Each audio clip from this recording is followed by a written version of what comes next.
So, welcome to Thinking Thursday once again. And today's topic is slightly different than health and well-being and stuff like that we generally listen to. It's an interesting subject, and I'd like it to be more interactive, because only then you will be able to understand the depth to which Gurdjieff has been talking. It's a very, I'm going to make it as simple as we can. So, we are ready, right? Ruchika has been given the helper role today to help me to get people in. Maybe I can have one more helper. Is it possible? Anybody else can just help me out? Shakuntala? Okay. Anidhi, you're also there, I know. First name that comes, I will. Shakuntala's name is arrived. Shakuntala, my dear, you're also the co-host, so it will help us to streamline things. Yeah. Yes, ma'am. Okay.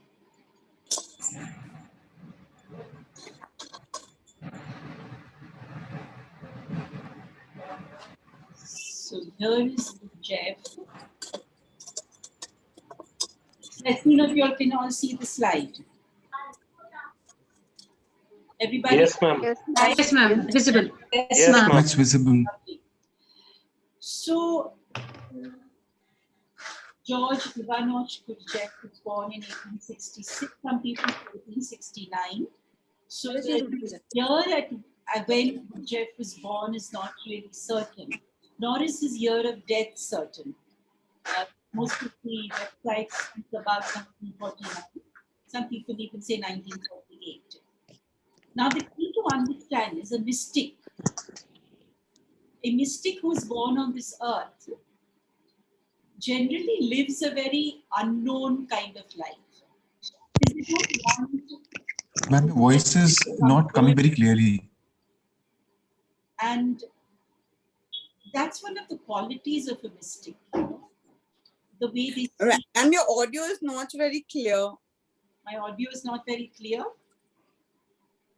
Ma'am, it isn't coming clearly. Okay. Now it's clear? Yes. Okay, I think I won't put the head. Yeah, My fine. headphone is not working. So I thought I'll use the cordless, but that's okay. Okay, so George Ivanovich Gurdjieff's birth year and his death year is not certain. And that is what I was saying, that a mystic generally works with the unknowable. And so they don't really want things to be known. So maybe that's one of the reasons that we really don't know his birth year and his year of death. Now, there are three ways of living life, right? Yoga mein hai bhakti yoga, karma yoga, jnana yoga. The three gunas, sato, raju and tamas. Generally, we look at the law of three like that, you know, that there are three ways. The Father, the Son, and the Holy Spirit. Again, three, right? Or The Trinity. The Trinity, correct. Brahma, Vishnu, and Mahesh. So we think of the laws of the three things ruling the world, right? But George said that there is a fourth way of looking at the world, looking at yourself. And I love what he said about you reincarnate while you are living. You know, we think of reincarnation. We have to die and then we have to be reborn. But what he says is, can we reincarnate while we live? And I think that is a very deep statement, because we are very mechanical in the way we are, right? We eat at a particular time, we sleep at a particular time, we go to particular kind of places, we have certain kind of friends. We have these likes and dislikes, which are very definite in our life, right? And that's the reason when something unpredictable happens, we are not able to take it. Like death of a loved one. It's unpredictable. We can't take it. We lose our job and it's unpredictable. I never thought I was going to lose this job. I never thought I was going to be fired. I never thought I would be single. I never thought I wouldn't have children, or I never thought I would have children. So the key is that we have a certain mechanical style of functioning. And because we have that mechanical style of functioning, our life becomes boring, routine, stereotyped. You know? And because of that, we are not able to entertain those whose lives are different. We have this judgment that, my God, these two people are living together. Why are they not married? Oh, they've been married for 12 years, 15 years, they don't have children. Or you've been married for 30 years and now you're taking a divorce? I mean, how does that happen? Because of this very predictable, stereotyped style of living, we need a fourth way, is what Gurdjieff says.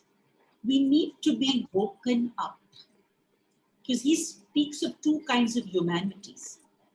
One is the sleeping humanity, a humanity that's asleep, that is unable to wake up. I'm sure we are aware that we are sleeping in so many ways in which we live, the beliefs that we have, the way we function every day. Yeah, if somebody lives till 100, like recently in Bombay, with the COVID thing, there was a 100-year-old woman who got herself vaccinated, and the booth got her a cake because they said, wow, I mean, how come she's still living, yeah? From 1921 to 2021, she's 100 years old. So we are unable to understand that there is another way of thinking. It's another way of living, right? And when we understand that, when we actually wake up from the slumber and sleep, we reincarnate. In the physical body itself that we are, we reincarnate. And I think all of us here on this particular platform and on many others where we are all working with, everybody is trying to reinvent themselves, right? Reinvent themselves, relook at themselves. So instead of putting makeup, we need to wake up. So I think Gurdjieff is very relevant today than ever before. Obviously, we know that all these mystics, in the times that they live, they are considered mad, crazy, which he was also considered, by the way. He was considered insane because people thought, what is he talking about? We are okay, we are comfortable. We get up in the morning and go to work and earn and come back home and have children and see to it that they get married. Why is he talking about this nonsensical way of functioning, right? So when somebody used to function in a mechanical way or ask mechanical questions, he would go crazy. And he would say, why don't you just go mad now? Crazily mad, okay? So I think we all need to ponder a little bit on this. Are we living a mechanical life? Are each one of us doing things on a daily basis, and we don't want to do it, but we seem to be doing it because everybody else wants us to do it, or we feel that's the way to live our life. We have to be practical. This practical word is like practice, no? It reminds me of the word practice, revise, revision, no? Keep doing it again and again. Are you fed up of being practical? Are you fed up of doing the same thing again and again? Why can't I eat at 6 instead of eating at 12 in the afternoon? Why can't I have an entire bottle of Coke? I mean, okay, once in a year I can have an entire bottle of Coke, right? But we're constantly being fed. Don't do this, do this. I want you all to, if you have a little paper and pen or your phone, Write one thing that you feel you are fed up of doing. Write one thing that you feel you are fed up of doing. We can share then on the chat, we can all share. What are you fed up of doing again and again and again?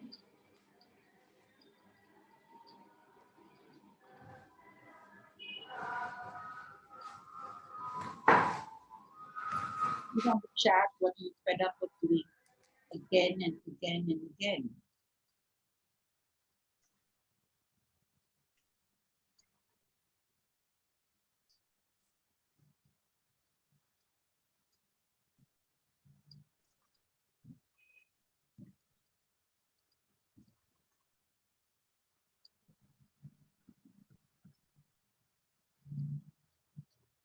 Okay, so let me have a look. What are you fed up of doing again and again and again? So entertaining guests, Sasha says. I tell you, unending household work. Yeah, correct. Maybe go to the office, negative thoughts coming to my mind again and again, washing, drying, arranging clothes, kind of being so hard on myself. Yes, Kiran, everything, daily household work, household chores. Good, not anymore. Mundane activities, organizing, eating, cooking, yes, making, yeah, exactly, eating. Yeah, and what do you think we can do to break this monotony? What can we do? What can each one of us do to break this monotony? रोटी के साथ दाल होनी चाहिए, rice के साथ दाल होना चाहिए, रोटी के साथ सब्जी होनी चाहिए, रायता ऐसा बनना चाहिए. And we have these set ways of functioning. What do you think you can do to break this mundane thing, this mundane way of living? Yes and no. Gurdjieff spoke about this beautiful thing that we are caught with हाँ or ना. ये करना है हाँ, ये नहीं करना है ना. And he says that why not go beyond this yes no business? Can we break these walls? You know, we created these walls, right? हाँ और ना के हाँ ही कहना. मम्मी को अगर ना कह दिया तो बुरा लग जाए. इसको मैंने हाँ कह दिया, वो नो, मैंने इसको ना ही कहना चाहिए था, तो क्यों मैंने इसको हाँ कहा? And we are caught up with this, right? So Gurdjieff says, jump out of this yes no thing. You're here in our head, okay? Yes and no. So you know what? He used to love jumping. He used to love going crazy.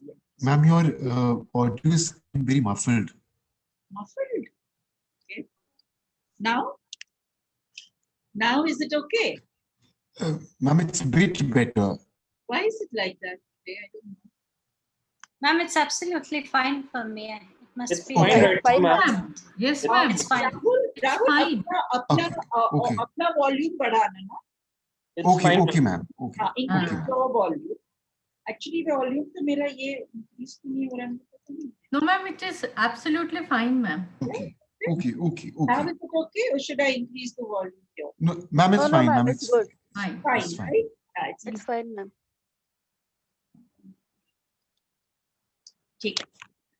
So, what George says is, just let's just break these barriers of, you know, yes, sahi hai aur ye galat hai. So he says, let's get up. So I want everybody to get up. Must be having some space, right? So get up. We'll do a Gurdjieffian exercise. So get up. Come on, everybody. Get up. That's how maybe Gurdjieff would speak. So get up and put your hands up. Okay. And you're going to jump and shout, yes, no, no, yes, no, no, yes, no, no, yes, no, no, yes, no, no, yes. So let's jump, everybody. Yes, no, no, yes, no, no, yes, no, no, yes, no, no, yes, no, no, yes, no, no, yes, no, no, yes, no, no, yes, everybody shout, come on. Yes, no, no, yes, yes, yes, no, no, no, no, yes, yes, yes, yes, yes, yes, no, no, no. Yes, yes, No, yes, no, yes. yes, No, yes, no, no, yes, no. yes, Yes, no, yes, no, yes. no, yes, No, yes, no, yes, no, no, no. yes, Yes, yes, yes, yes. Yes, no, yes, no. yes, yes, yes, yes, Yes, yes, yes, yes, yes. no, No, no, no. no, no, no, Yes, no. yes, No, yes. no, No, no, no, no, no, no. yes, Yes, yes, yes, yes, yes, yes, yes. yes, No, yes, no, no, no. no, no, no, No, no, no, yes, yes, yes, yes, yes, yes. no, No, yes, no, no, no, yes, no. no, Yes, no, yes. yes, no, yes, No, no. no, no, Come on, no. Vijay, Yes, I can't hear you. Yes, no, yes, no, yes, yes, yes. No, yes, Yes, yes, no, yes, yes. no.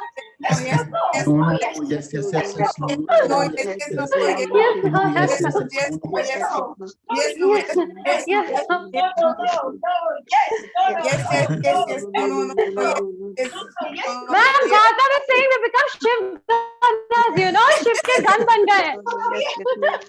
Yes, yes, no. Yes, no, yes, no, yes, No, no. no, no. Yes, yes, No, yes. yes, no, No, no. yes, no, yes, no, Yes, yes, yes. no. No, yes, no, yes, Yes, no, yes, yes, no, no, yes, yes, no, no, yes, no. yes, no, yes, no, yes, no, yes, Yes, no. no, yes, yes, no, yes, no, God, yes. God, Yes, yes, no, chakkar aa no, gaya yes, mujhe. yes, no, no, yes, yes, no, no, yes. Yes. It's amazing. my God. See, you can just, how are you feeling? Ma'am, Relieved, amazing, very nice. relieved. Light. Ah, Happy. why are we caught up with this yes, no, no, yes? हाँ ही कहना है मैं ना भी तो कह सकती हूँ अरे मैम फिर कोई पीछे पड़ जाता है, you have to do it, then what? don't do it now from Morning set. henceforth जहाँ आपको हाँ कहना है वहाँ ना कह के देखिए और जहाँ ना कहना है वहाँ हाँ कह के देखिए Very interesting. just do it, right? It will help you So to next time mom calls out hanji की जगह नहीं जी बोलना है, correct? हाँ उल्टा you can inform everybody that I'm going to go crazy today. So do not expect anything normal from me that you already expected me to do. I'm going to do something which you have never expected me to do. You know, some monks जो है वो उल्टे उल्टे खड़े हो जाते हैं ना सर के ऊपर सर के बल खड़े हो जाओ ऐसा हमें करना है सर के बल आंसर्स देने हैं सबको you will enjoy. Actually, you will feel so. That's one of the ways in which you get people to remove obsessive thinking. When somebody is obsessed with a particular kind of thought, he's trapped, right, in that thought. So how to really get that person out of that obsessive thought? Just tell him to do something opposite of what he's been doing all this time. Do you think that's possible, all of us? I'm going to do tomorrow, ma'am. From tomorrow. So I'm also it's great fun because George Ivanovich Gurdjieff is a crazy man, so he did crazy things. And he said everybody needs to go crazy. So what he did was, he said, okay, so we're going to, okay.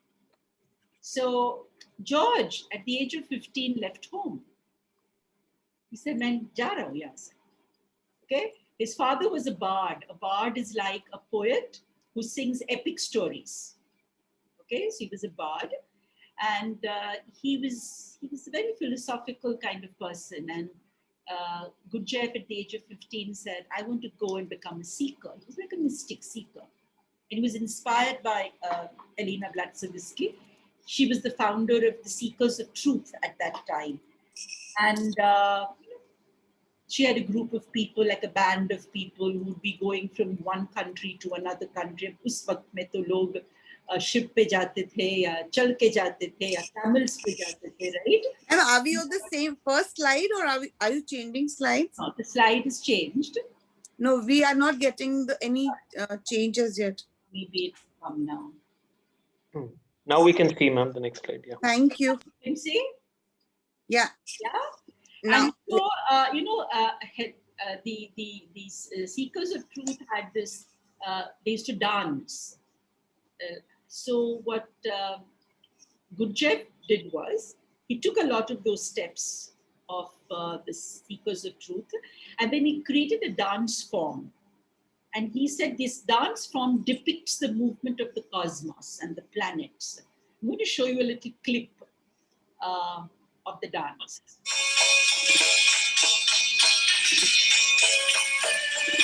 Ma'am, we cannot see any clip. Yeah, it's only the slide, ma'am. Can you see the dance? No. No? No, ma'am. No, ma'am. Ma'am, no, ma'am. You have to share that video again. It is a You right here. What is the next one? Is it? Now, No, ma'am. This is the same No. slide. The sound is coming. Ma'am, we can listen the music, but not the dance. okay. Yeah. Now, ma'am, it's going. Yeah, yeah.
So you can see this is the dance. So Gurdjieff has these dance movements that he created. And he said you have to use the head, the heart, and the hara. That is the root chakra. Okay? So you have to do the movements in such a way that the head, the heart, and the hara all three get together.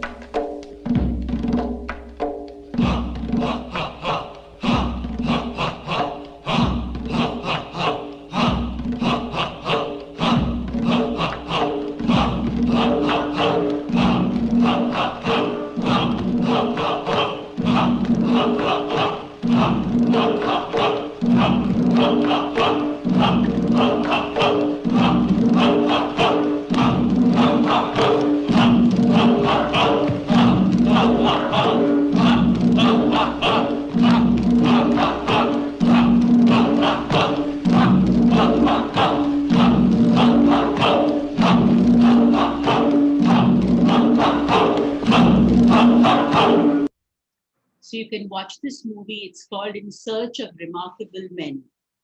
Name of this film is In Search of Remarkable Men by Peter Brooks. This is a small clip from that movie. Okay. Now, if you look at the movements, they seem very easy, by the way. But if you do the movements at the pace at which the movements are to be done, actually it's quite difficult to coordinate your hands, your torso, and your legs. The other thing, if you must have noticed, is he uses the upper portion, the hands going up and left and right. He uses the torso for stability and also for sitting down and standing up. And then the legs, holding the legs. Okay? So he says we get caught up in one center. Either we'll get caught up with the head center, we get caught up with the heart center, or we get caught up with the hara. But we are not able to cohesively deal with all the centers together. And he says there has to be a fourth way of dealing with life. You can't be dealing with life just in these three ways. Okay? So what are the three ways? So let's look at the three ways. Okay? Ma'am, recording? It is Yeah, getting it's on. recorded. It's on. So what are the three ways? Three ways lead to the fourth way. The way of the yogi, the way of the monk, and the way of the fakir. So what is the way of the yogi? The way of the yogi is where the yogi uses intellect. Sorry? Is it a problem? The letters are not just readable. Sorry? Coming blurred. The letters are not readable. The screen is They are fine for me. I think it must be network Yeah, error. it's a Yeah, fine. find it out, and ma'am. network issue, na? Your Korinita, your network issue. Okay, okay. It's absolutely clear. Now can you read it? It's fine, ma'am. Yeah. So we have the yogi. What does the yogi do? Uses his intellect. Does asanas, breathing. So he uses his intellect and his reasoning capacity. That's why we have these yogi shibirs, right? Where people talk about how to do things. What about the monk? What do you think the monk, how does the monk live his life? If the yogi uses intellect, what does the monk use? His heart. Seclusion. His heart. Because the monks talk about love, compassion, care, right? So, Bhakti. sorry? Can we say bhakti? Monks will follow the path of bhakti. So the yogi is more to do with what do you think? From karma, jnana, and bhakti, what do you think the yogi works on? Gyan. Yeah, knowledge. Knowledge based, right? And the monk, like Ranika rightly said, it's bhakti. So it's all about compassion and love and care and prayer and meditation and stuff like that. It's another way of living your life. Okay? And the fakir is connected to the hara chakra, the root chakra. And how do you think he lives his life? Karma. Yeah. He is a beggar. He goes around with the begging bowl. He just lives in abandonment. He's given up everything, right? He's given up all his knowledge. He's given up all his prayers. He's a wanderer. Fakir is like a wanderer. He wanders from one place to the other, gaining experiences. That's all. He just wants experiences. Sometimes he lives hungry. Sometimes, he lives on the street. Sometimes he lives in the cold, in the heat. Right? I don't think we can imagine a life of a fakir. Can you imagine a life of a fakir? It's difficult, right? Actually, the life of a fakir is very difficult, most difficult, because fakirs don't have a place, an abode. A monk has a monastery to go to. A yogi maybe like a yogashala, an ashram. But what about a fakir? Do fakirs move in groups? Do you think fakirs move in groups? No. No. A fakir moves on his own. Yes. जहां उसे जाना है वो चले जाते हैं. अगर And आप he's renounced everything. He's renounced everything. And because he's renounced everything, it's very difficult. It's very difficult. Because when he's hungry, he has to experience hunger for days. When he's thirsty, he has to experience thirst for days. And that is why if you look at the pictures of fakirs, especially on the internet, you'll have every picture of a fakir. He's either sitting on a bed of nails or he's sleeping on a bed of nails. Because that's how difficult the life of a fakir is. So we require another way of living. Because we can't be living only through the head. We can't be living only through the heart, nor can we be living only through the hara. So the fourth way is what Gurdjieff says is the way of the Sufi. If you look at the Sufi, what does the Sufi do? How is the Sufi's way different from these three ways? Sufi dance karte hain. It's based on devotion. Sufi concept is based on devotion alone. Okay, based on devotion. What else? What else is the Sufi concept? वो group में dance करते हैं group में. Yeah, they are more spiritual. They have spiritual poetry. They do spiritual poetry. Like they believe one-to-one connection with the God. Correct. Absolutely. They don't follow any religion. Yeah, Sufi they're people connected don't to follow. higher Yeah. self. Love Yeah. God. And they don't renounce, renounce the world completely. Yes, what else? It is non-ritualistic. Sufi practices are non-ritualistic. It's There's no set non-religious. pattern. It's one-to-one with the direct connection with the God. Creator. With the Yeah. Creator. They're philosophers and Yeah. poets, or spiritual poets. Yes, yes. And they may seem to be mad to the general people. Sufi are the maddest. Right, Sujata. They seem to Complete be crazy. surrender. Crazy, Surrender. like they're crazy people. Because even when they move in their Sufi Yeah. dance, right, they're in abandoned joyfulness. Yeah. They're not in abandon. Like the Sufis abandoned, renounced everything. Yeah. But the Sufi is joyful.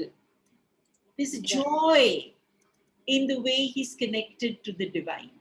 And they always speak about the essence. You know, what is the essence? Yeah. They're always looking at the higher self in them. They're connecting to the higher self in them, right? It's not about sin and jealousy and envy and all that. It's just about being one with the essence and the Lord together. Yeah. So that's really how powerful the fourth way. So Gurdjieff, because he was a mystic, obviously, he spoke about this is the way to be. Crazy, yeah? Let me follow something that nobody else follows. And that's really, and I love what he says about when you become the higher version of you in you. The higher version of you in you. What does this mean? I think it's such a beautiful statement in itself, right? Yeah. I mean, you should just have this on your mirror every day or on your phone, yeah? Becoming the higher version of you in you. And that's what we mean by reincarnating. Yeah. Raising our soul level. Yes. You reincarnate on a daily basis, moving out from that mechanical self that you have become. And when you reinvent, like I think the last year, we all have reinvented ourselves, right? It's been a great year. It's been a Sufi year, actually. If you look at it, it's been a Sufi year for all of us. We just didn't know what to do, and then we just reinvented ourselves. We reincarnated in a way, from our clothing to our eating habits, to our jogging habits, walking habits, to everything, right? So this pandemic actually has been a Sufi year for all of us. We've realized the value of so many things which we took for granted. And when you realize the value of many things, also you reincarnate in that role that you are playing, right? You were playing the role of a husband even prior to this year.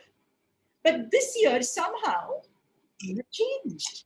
This towards me. As a son, you have changed. Amit, you can tell Yes, us something about how as a son in the last 1 year, you have reincarnated. Okay? Each one of us in our work, there's a huge shift. This shift is actually Gurdjieffian, because you can understand what's happened in all of us. And we're looking at creating a higher vision and a higher version. Because when you create a higher vision, there is a higher version of you in you, right? And I think this is something that I really want all of us to pay attention to, you know, because this is really the fourth way in which we should function, right? Now, let's look at this slide. Now, there have been many masters, and each master has its own way of functioning. There's nothing right or wrong about them, okay? Can you see the slide? Yes, yes. So each master has its own way of functioning. They have their own ways of reaching to the divine, but they're all crazy.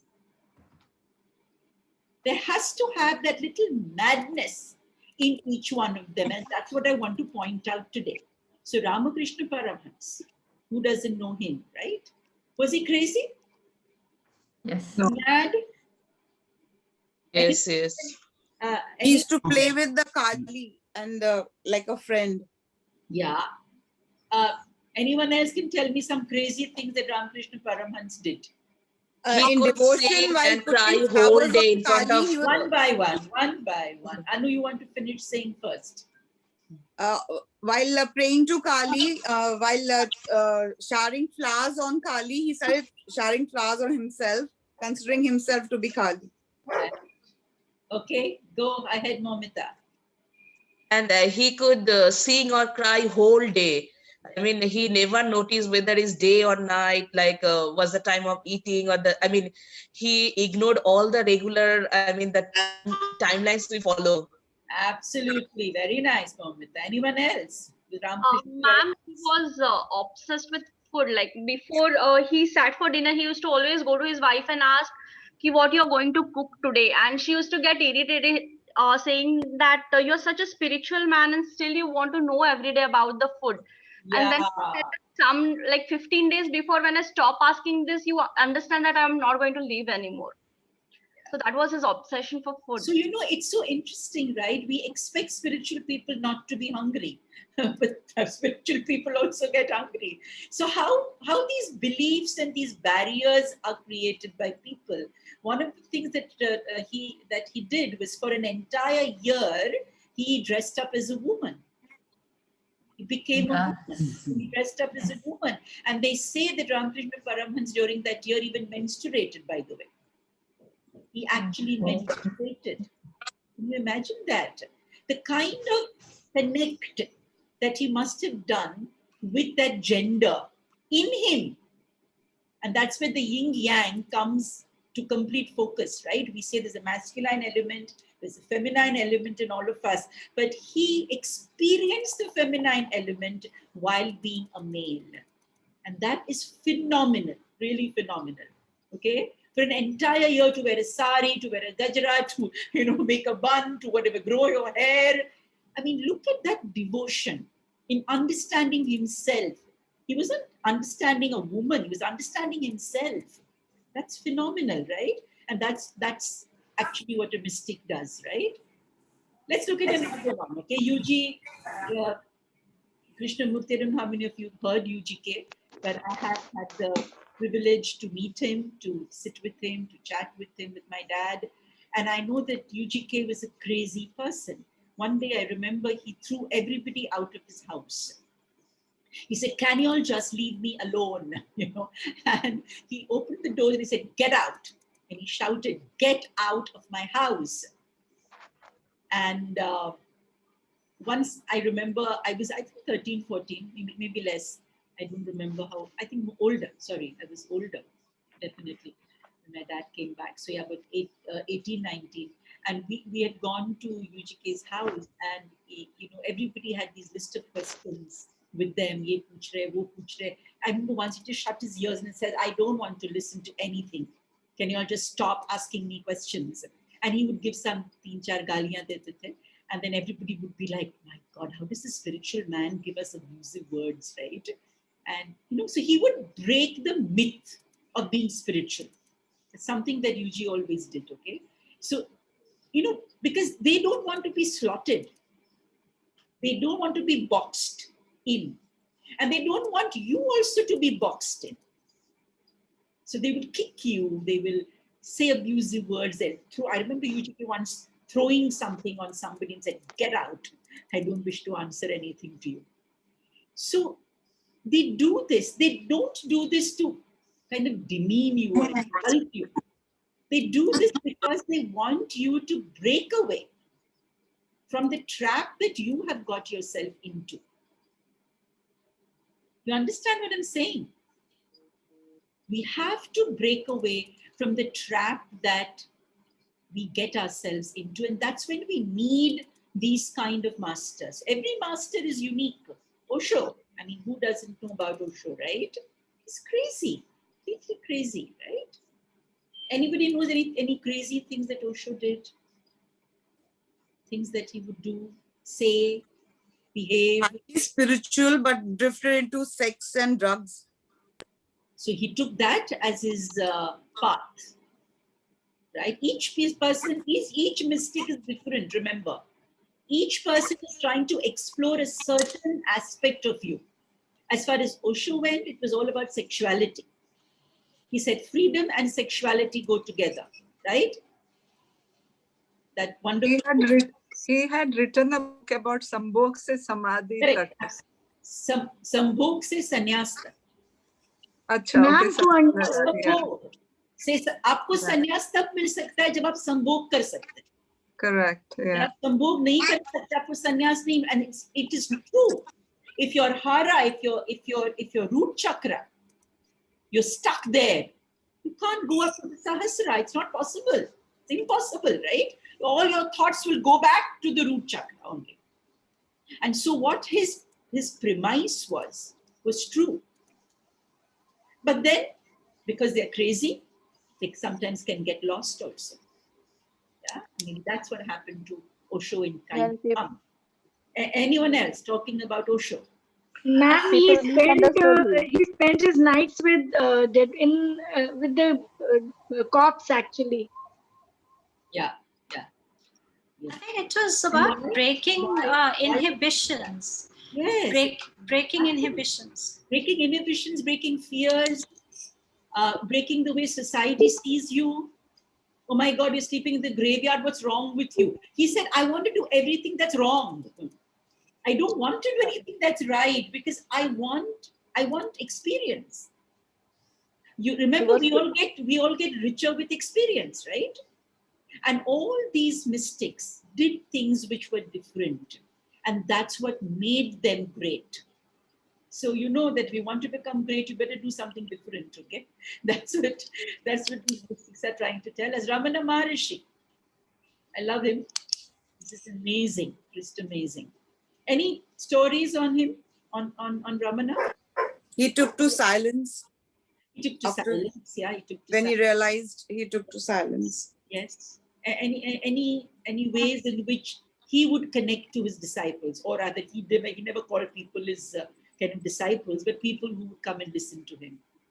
In meditation, people floated. Ramana Maharishi, his disciples, when they were meditating, they used to float. I mean, I don't know whether levitate.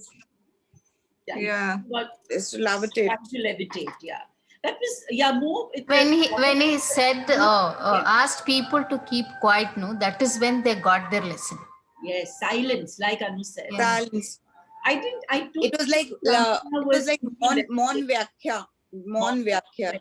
So Ramana was not much into levitation. You're talking about kind of Mahesh Yogi. Right. Mahesh, correct. Yeah. But one of the things which is interesting about Ramana is he never left Tiruvannamalai ever, by the way. He never left that abode ever, okay? But there are lots and lots of stories of people who saw Ramana in different places. Yeah, he lived in the Virupaksha cave for 18 years. Correct. There's a very interesting story about a person from Punjab. He actually became one of his major disciples and lived with Ramana for some years. He was a seeker, and one day Ramana appeared to him. He never knew him, but he appeared and he told him that you need to go to Arunachalam if you want to really meet somebody who's seen God. So this man wanted to see God. He wanted to meet somebody who had seen God, okay? And this person met Ramana. He did not know he's Ramana, okay? And said, you have to go to meet this person who lives in this particular place who has seen God. He said, where does he live? I'm talking about the early kind of 1900s, okay? 1920s, 30s. And this man said, okay, where is this place? He said, well, it is down south. You have to find out and take a train and go there. So this man went by train, somehow by bullock cart, by train, kuch bhi karke, he reached Tiruvananthapuram. And Somebody, he said, there is this person here who has seen God. I want to meet him. They said, yes, yes, yes. Of course you have to meet Ramana. He is there. So this man goes there and he meets Ramana. He says, but you are the person who met me in Punjab.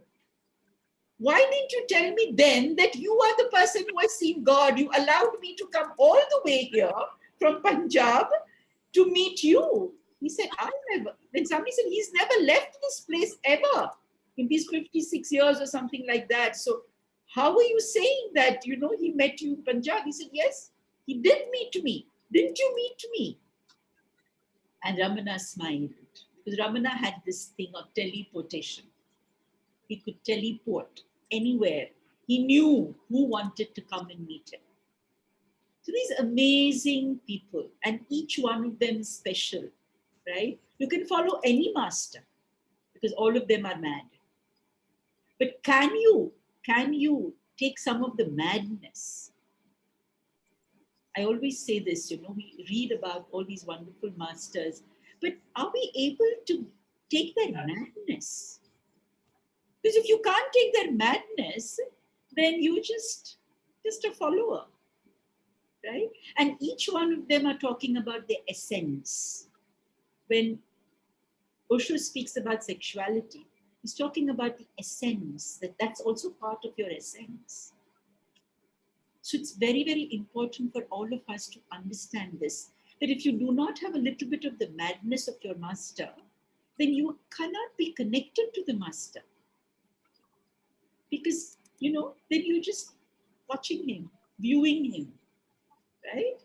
And that's very, very important. You want to have the master in you, you have to have a little bit of the madness also in you. Right? Ma'am, I have a question here, small. Yeah, Kiran, please go ahead. So, ma'am, I completely understand, but what bothers me, like even I had a guru and we all this. So, see, when we talk about masters and Sufis and this, right, we mainly speak about the male gender, right? And even when someone starts following them, they said, ki, हाँ, Osho ने भी ये किया था, तो पागल है. Helena Blavatsky, I think after 20 years, I'm listening from you. So first I read because I have a Russian friend who did cosmoenergy and all, right? And she was clairvoyant and all. Now imagine, so, you know, even when you give examples, or these are Osho and they all are male people. Now, when a female wants to follow them, even if she's so true with herself, right? It's like, it's not accepted. And she suppressed so badly. Like if I want to become a Sufi, agar aaj main round kaatna shuru kar do, people will start judging me. Even if I follow Shams Tabriz, if I follow Rumi, right? Yeah. So that is the main challenge, right? No, even if there are female who existed as Sufi, who existed as clairvoyant, who existed as mad as they were, right? But they were suppressed that time, and that is continuing even now, right? If I tell my manager tomorrow, small thing, ki nahi meeting attend karungi, I want to be essay, right? So he will say, okay, project se bahar ho jao. That is one thing if I'm ready. But then another thing, ki tum aisa kaise kar sakti ho? But when it comes to a male, it is like, you know, given advantage given. ठीक है, कर लेगा. सन्यासी तो बनते हैं. ओशो ने सन्यास लिया था, उसने सन्यास लिया था. But when it comes to, when you are a female, even if we fight for equality and we are more superior, I always feel we are more superior always, right? We go through so much, we give so much, we are built with sacrifice. Sure. But, you know, it's somewhere, even if we don't want to, we get suppressed. If you don't want to, nobody can do anything to you, Kiran. Decide. उसके बाद ma'am आप बिल्कुल अलग थलग खड़े हो जाते हो. आप बिल्कुल अलग होते हो. That is why you require courage. You are the only one person standing. And I'll tell you, I'm like, I told you, I'm a born rebel, सब कुछ against किया. But nowadays, I'm not myself, because any step I take, I feel that मेरे साथ होता तो ठीक है, बच्ची के साथ नहीं होना चाहिए, तो उसके लिए हम ये कर लेते हैं. बेटा वही मैं कह रही हूँ. These are our barriers. As a woman gender that we have taken, we are here so that we can break some of these barriers, right? And it is going to require tremendous courage to do this. And that's what I say, that we are courageous. We have to be courageous. And Kiran, it's okay to feel anxious and angry and upset, okay? But if you walk this path, then maybe you will find something at the end of your life. Please, you'll break one or two barriers. I hope but, so, yes. but let's not talk about stress and why are we not equal, because the moment we get into that debate, no, then we will That's only right. be debating. We won't That's be right, doing that's right. anything, right? So sure, women by culture and various cultures in the world, they have lived a suppressed life. But remember, we've also lived lives as males. So if you understand that we have that male energy and element inside us, we can just evoke it, invoke it rather, and work ourselves on it, like become a little assertive, become a little aggressive where it's required, a little dominant where we need to speak up. And that way, slowly, आसपास में भी थोड़ा परिवर्तन आ सकता है. But don't give up. Because if you give up, तो फिर then कुछ नहीं हो सकता, है ना? So don't give up, right? And being a woman, there is so much that we all can do. Right. I completely agree. It's beyond limits that we can do. That I have myself experienced. It's well, I think there have been inspirational women also. Can we name some of the inspirational women? Yes, ma'am. Mirabai, First Mirabai. inspirational woman, you are, ma'am. Mirabai. Ma'am. Lal For me, Ji, you have inspired so many people. Mother And Teresa. still inspiring. Others. Okay.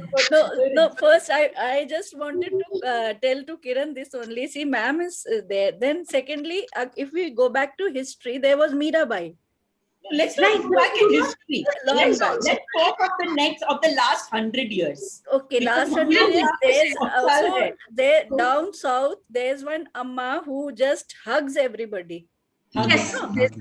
You go to her, she just gives a hug and she doesn't do anything else. So people run to her. So Indira Gandhi was the first lady prime minister. How can we forget Mother Teresa? Mother Teresa. Yeah, Mother Teresa. Amazing, right? And so many other nuns who were with Mother, they were all inspirational people, right? And there are many more. I don't know how many you can name. I can name Mother Teresa, Indira Gandhi, Aung San Suu Kyi from Myanmar. And then there is, I think even this wonderful woman who's now become the vice I president. even like Michelle Obama also very. Look at Kamala Harris. Kamala Harris. Look at her. Inspirational, right? And Princess Diana. Princess Diana, yeah. Princess Diana, why not, right? So there are inspirational women, but I think there are more inspirational women who haven't become visible. That's the problem. I think that's what we all are inspirational. Someone needs to write a book She on was wanting inspirational women who are mystic also, actually. Her question was like that. We have so many, but it's like we do not use them as examples, right? They were mad. Like Rani Lakshmi Bai was mad at her own time, right? She went against everyone. I think what you're trying to say, Kiran, I understand that women mystics are not out there in the open for us to see. It is possible many of these mystics just kind of withdraw themselves.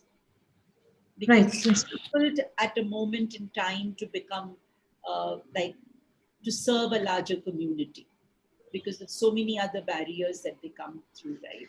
But yeah, that's a thoughtful thing. I think we can think about that, But let's understand some of the key learnings. One question, ma'am, please. Yeah, go on, better. Thank you, ma'am. Ma'am, you just gave a beautiful example of Ramana Maharishi. My just question is that why towards his end days, he suffered from cancer, although he being such an elevated soul? Can I answer? Please, Shakuntala. Just now I was reading this yogi book, and it is written there that in the end, what happens, such yogis, such learned people, they take others' pain in their body so that unke disciples ko problem na ho. So that was the reason. Yeah, it's possible that they Krishna Paramhamsa also had the throat cancer. Yes. Yeah, मेरे बाबा जी भी यही Some reason to leave the physical body. Yeah. Maybe it's of some different form or something. Maybe we don't understand, but yes. हो सकता है वो कार्मिक cycle पूरा करने को. It is possible. That is one reason that actually Shakuntala gave. And it is also possible that, sin can be tiny Can I as a answer seed. that? Sin can be as tiny as a seed. Okay? And sometimes they burn that seed, that tiny seed within them, right? In their vast consciousness, to actually completely liberate themselves. That can also happen. Don't think that, great people may not have committed a sin in some lifetime thousands of years ago. And that little seed needs to burn also. And that's when they kind of take this upon themselves. That's one of the other reasons why they have these fatal illnesses. They go through that. It can happen. It can happen. Let's look at these three beautiful sentences of George Gurdjieff, and I want you all to ponder on it. Okay? A man will renounce any pleasure he likes, but will not give up suffering. Let's think for a second before you all talk. Do you think this makes some sense? Yes. Ma'am, it seems that with suffering, he will achieve God and achieve greatness. Okay, anybody heard the alarm? Needs to switch it off. Yes, Ranjan. Yeah, so he thinks that if he suffers, he will be closer to God. Okay, that could be one way of thinking. Yeah. Maybe, ma'am, is kind of like punishing ourselves. We restrict our thinking that if we leave this habit, then I'll achieve this. But it's our own condition into our mind. But the reality may be far away. Ma'am, can It's I say for our something? own understanding, our comfort. Okay, go on, someone else. Ma'am Ranika. Ma'am, when you say renouncing of pleasure, that is more like renouncing your desires.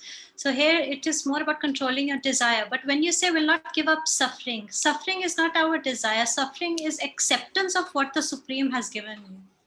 I feel that can be one. That's an interesting thing to say, yeah. Ma'am, maybe they consider both the good and the bad, they weigh it at the same plate, so there is no difference between them. So the way everyone would take the pleasure very, very willingly. So, and no one takes, any suffering willingly. So they are ready to do that. So to others, that is like, it's okay, both But are. let us relate this to ourselves. Let's Yeah. just relate it to ourselves. Okay? Let's not relate it to him. Let's relate it to ourselves, because that's what he says. A man will renounce, that means we will renounce any desire of pleasure, but we will not give up suffering. Let's take a couple who's married. Sacrifice. Okay? And the woman or the man, whoever it is, will renounce maybe going out and having a celebration, but because, and then she suffers, right? Why? She does not give up suffering because she doesn't want either conflict, or she doesn't want the husband to be unhappy, or she doesn't want herself to be viewed as not a good wife or a good mother, right? She doesn't want to fall below that level that she has placed herself in. Again, we're talking about traps here. Again, we're looking at traps here, right? We are willing to let go of our dreams. We are willing to let go of our desires. We are willing to let go of what makes us happy. But we are willing to suffer because we have put ourselves in these boxes. a good mother should have these qualities. I want to tick every quality. I'm unwilling to do anything that is going to take me away from this persona that I have created of a good mother, which my mother gave me. So I'm willing to give up. How many mothers, जब खाना कम होता है, फिल्मों में दिखाता है ना, कड़छी में इतना सा खाना है, माँ क्या क्या करेगी? वो बच्चों को खिलाएगी, हस्बैंड को खिलाएगी, और एंड में जाके पानी डालेगी उसमें, and then she will drink the water from that rice. She does not give up suffering, but she gives up pleasure.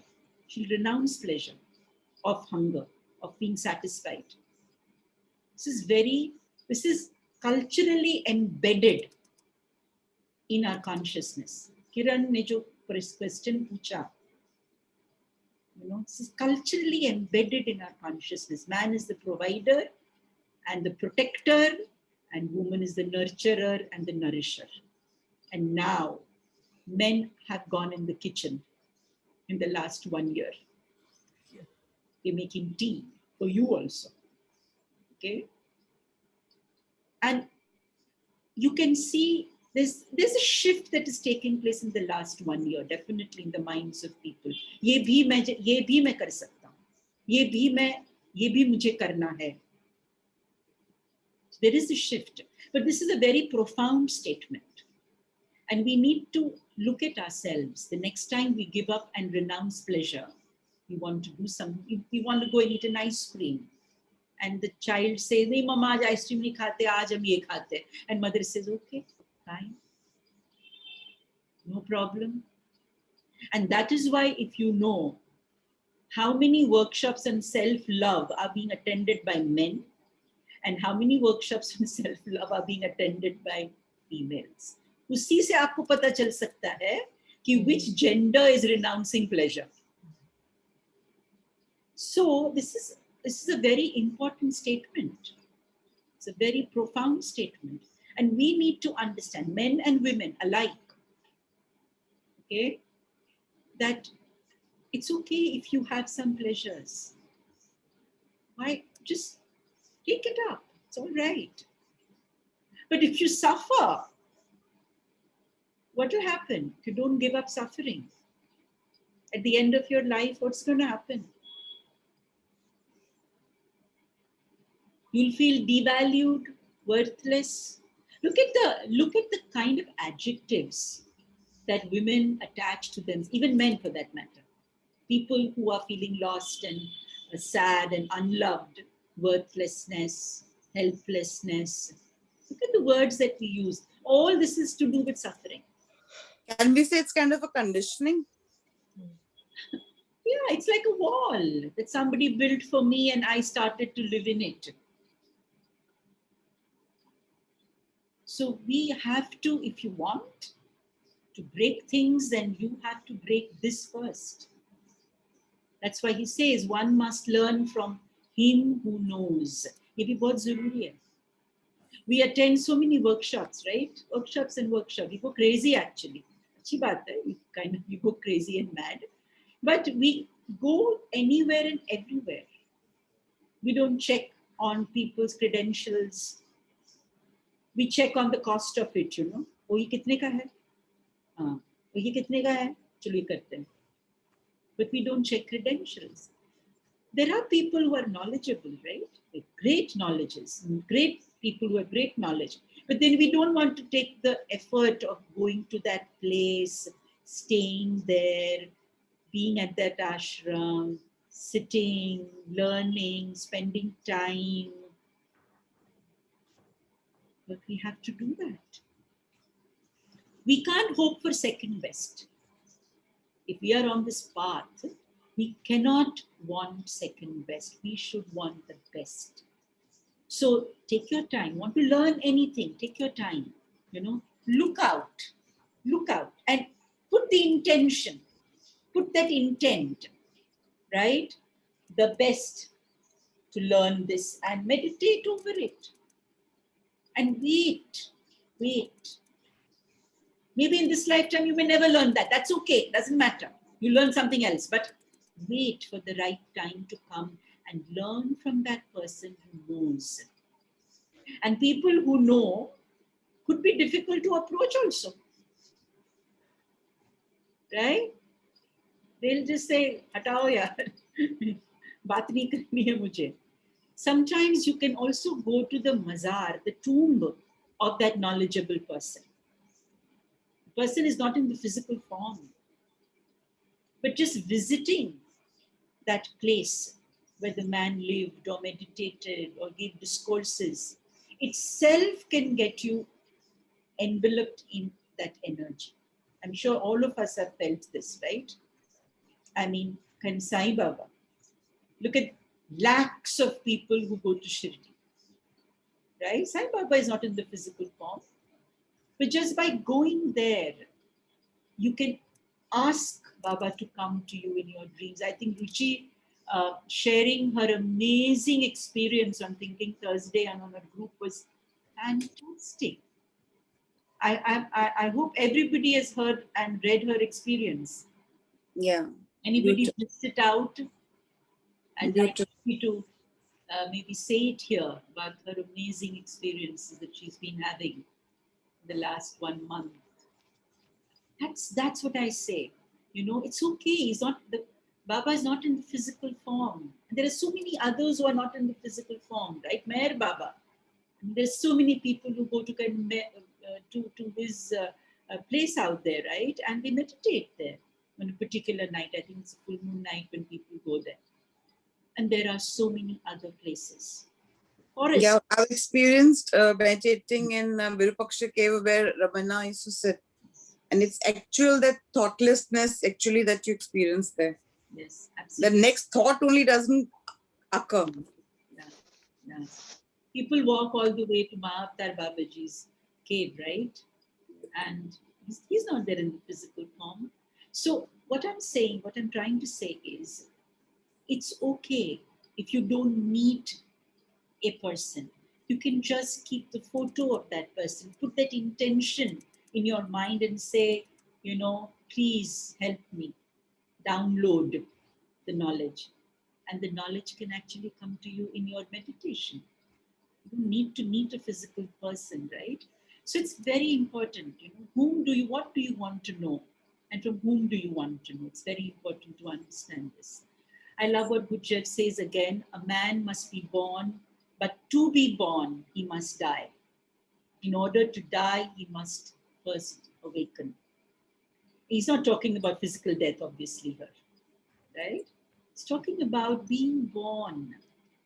Die with all those nonsensical thoughts that you have. ये करना है और ये नहीं करना है, ऐसा होना है और ऐसे नहीं होना है. And I really want you all to today meditate once the talk is over. Meditate tonight, you know. What is it that you want to die to? ऐसा क्या है आपके भीतर जो आप मारना चाहते, जो it should die now. Enough. Fear of XYZ, fear of being small, fear of being inferior, there's so many, millions of fears, right? We have to kill it if you have to awaken, if you have to really come into your own sense. You know, when I was in school, I had tremendous fear of public speaking. And few of my students may know it also. Tremendous fear of public speaking. And I was very hesitant to talk on stage, and I would feel scared, palpitations. And one of my teachers, I'll never forget her because I can only thank her enough. She was our speech and drama teacher, okay? Parsi lady.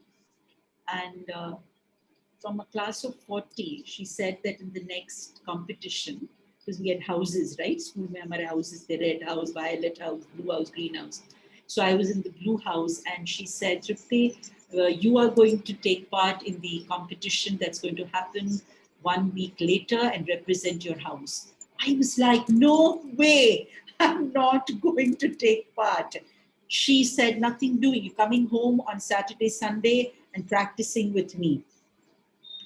And I told my dad, that please write a letter that I'm sick, I'm ill, etc. I tried to wiggle out of this, but she insisted.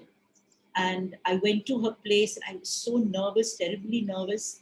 But she said, nothing doing. You're going to say this poem. The poem was If. I don't know if you'll have heard the poem, If by Rudyard Kipling. And it's a long poem, and I had to say the whole poem and actions and whatever, tone of the voice. And the day of the competition arrived. And I was representing the Blue House, so right, everybody was like, Trupti, we have to win this, like a house competition. Hota hai na? So I went on the stage and I remember I froze completely. I just said, If by Rudyard Kipling. That's it. I could not speak a single word. And I was sweating, and we had parents on that day who had also come for the house competition. And my teacher, she came from the wings. She touched my shoulder, this shoulder, my back, gently as it can be. And I started rattling the poem, exactly how she had taught me, okay? What we call anchoring. And she just touched me and she went back. And I rattled the poem. I went down and I started crying. I was in the 7th standard, I think, started crying. And my father came from the audience, and it was outside. We had a big hall, it was outside that I was there. And my father walked out, came towards me. My teacher came towards me, and they just hugged me and they said, you were super. And I said, no, ma'am, I let you down, miss. She said, no, my dear, you did not. And that day, that fear left me. It just left me completely. Why? Because somebody cared for me. They showed confidence in me. They thought I could do it. Sometimes we feel we can't do it, but if somebody feels you can do it, for them you will do it, right? I can never forget her touch on my shoulder. And sometimes even today, when I speak on stage or something, I remember her and I can feel her touch on my shoulder. That's how powerful an emotional anchor can be and a physical anchor can be, So these things have to die within us. And somebody could help us to awaken that courage in us, right? So I want each one of you to remember this. If your child, your husband, your sister, your brother, anybody is feeling like how I felt on that day, then you can be that person who knows what to do. It's very important, friends, okay? So kill these little things inside you. I've killed my fear multiple times. When I did my show, like I said on that platform also, I didn't think it was possible. But somebody said, my friend said, it's possible, Trupti, you can do it. And I did it. The key is to allow that person to come into your space and not resist that person. I allowed the teacher to come. I allowed Sudipta, my friend, to come, right? I allowed myself to be exposed to a situation which I thought, I don't know how I'm going to do it. Yeah, I allowed it to happen, so it happened. So you allow yourself to die to those barriers. Then you can awaken that giant in you. So remember the word allow. Okay? Next time you have any resistance, allow. Open yourself. What will happen? Kya hoga maximum? You fail, right? But so what? It's all right. So this is, I think, a very important Gurdjieffian message to all of us, okay? Because this is how, but that moment I went crazy and mad. I was crying, I was perspiring, I was feeling completely like pagal ho rahi thi, mera sar ghoom raha tha. But then it changed. So I think this is a very important Gurdjieffian message that we all need to understand, okay? So let's go to the law of three. This is a very important and interesting law. Maybe you can, but that becomes the fourth way, right? So let's look at the law of three. We'll just explain it to you. So he says there are three forces. There is an active force, there is a passive force, and there is a mediating force. Now there is, like we have the Father, the Son, and the Holy Spirit. In the law of the three, we know now, we spoke about the gunas, the three gunas, the three paths, the three kinds of people. Now we spoke about yes, no also, right? Now the active force, what does the active force do in us? So I'm hungry,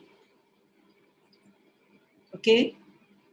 And I cook food. It's an activity I'm doing. It's an active force. I eat and the food is getting digested. It's a passive exercise, right? I'm not digesting the food. The food is getting digested on its own. But there is some mediating thing that's happening between the activity of eating and the activity of digesting. What is happening in the middle? I'm chewing, swallowing, the saliva is getting mixed in my food, the acid is getting mixed in the food, right? There's the breath, I'm breathing while I'm eating, right? Can I eat if I close my nose? No. Not possible. No. So my breath also becomes my mediating force. I can't eat everything on the plate at one time, right? There is a gap when I'm eating. I'm eating one morsel, chewing, another morsel, chewing, third morsel, chewing. So there is this way in which we are functioning. Three way in which we function. Okay? Now let's look at another interesting slide for you to understand.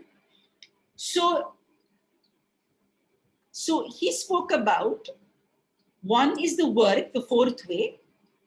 Second is two, the mechanical habits, the mind.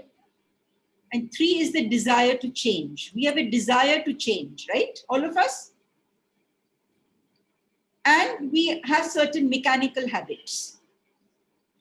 If you look at the desire to change and the mechanical habits, the two forces are intertwined with each other. And they actually lead to inertia. I have the desire to change, but I'm not changing the mechanical habits. Correct? I'm not changing my negative emotions. Instead, the negative emotion again feeds the desire to change. Getting the idea? How we are functioning. I want to wake up in the morning.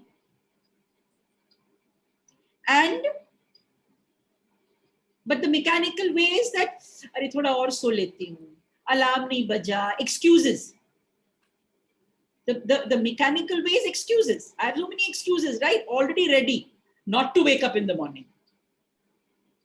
So what do?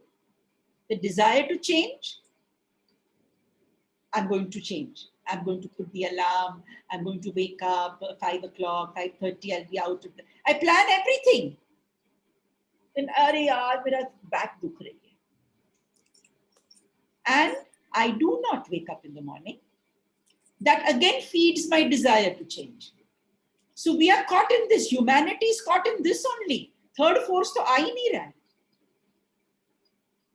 Active force आ नहीं रहा है. Correct? Active force is not. Now you look at your life. आप अपनी life देखो. What is the desire you have? And what is the mechanical habit? Again feeding the desire. Can you understand?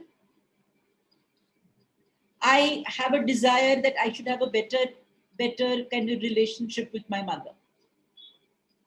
But moment I go to my mother, she says these things. Ma'am, every time I go to my mother, yahi baatein hoti hai aur wahi baatein hoti hai. And then ma'am मैं कुछ नहीं कर पाती, and then I come back home, having the desire to change again. And this is how we are living our life, Gurdjieff says. We are caught in this cycle. We are unable to get out of the cycle, and that is the reason we need the third force. And the work of George Gurdjieff, he called it the work. माने काम करना. जो काम नहीं करेगा वो इसी desire और mechanical habits में फंसा रहेगा. Right? So this work is very important. Now what I'm going to do is, I'm going to show you the law of 3 and the law of 7 in a slightly different way. So if you all have paper with you, it will be a good exercise for all of you all to learn. Because I generally like to get you all to learn something instead of just understanding. So I'm going to stop sharing here. And I'm going to open the whiteboard, okay?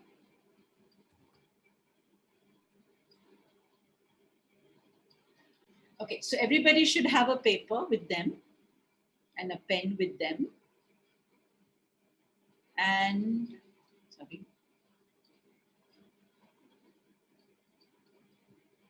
Wait a minute. Draw. And you're all going to draw a circle. Sorry.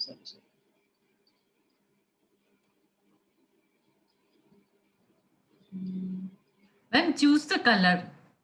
First, format may choose the color. Because it is white, that's why not come. Okay. Chalo yellow choose karte hain. Circle hai na ye? Yes, yes. Okay, sorry. Okay, so this is the circle.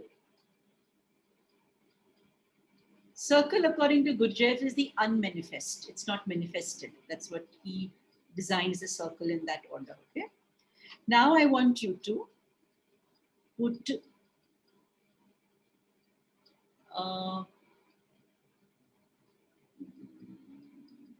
छोटे वाले dots डालने अपने को यहाँ पे 1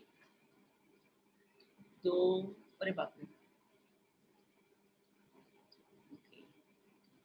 1 why is it not coming? Oh, sorry. 1 2 1 more 1 more 1 more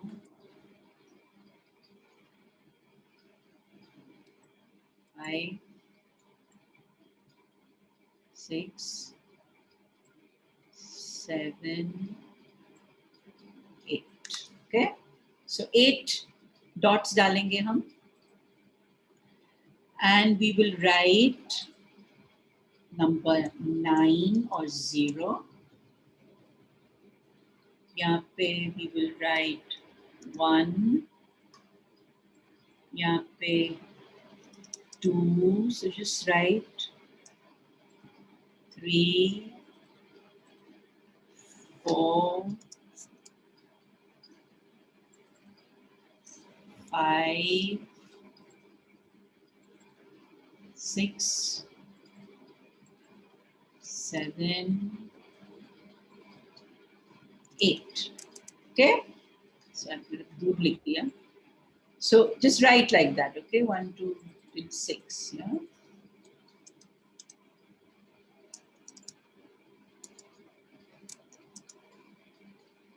It's okay. Now the law of 3.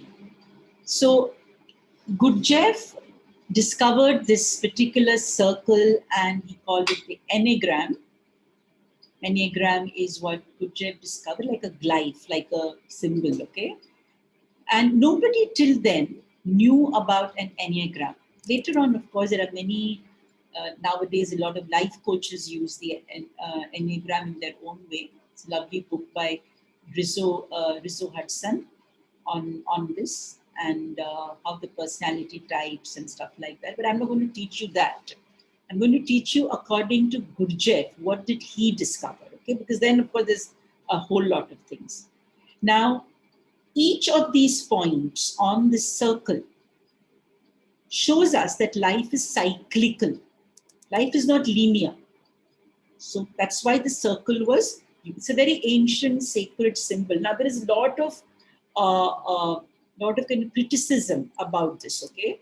That no, this was like a very old symbol and Gurdjieff pata nahi kahan se ye symbol lekar aaya hai.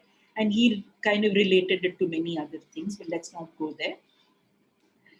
Now I'm going to show you what he spoke. So now 9, 3, 3 to 6.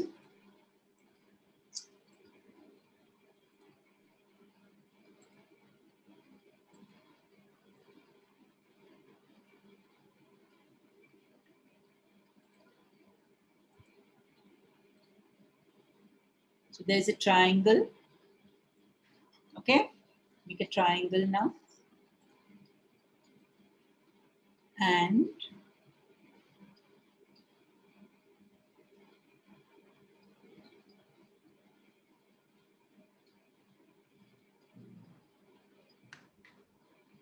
we're also going to now the law of 7. So we'll go from 1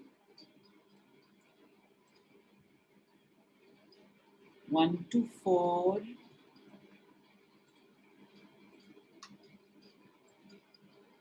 4 to 2,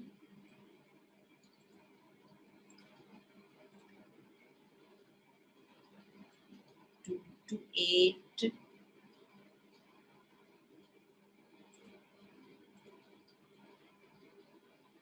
8 to 5,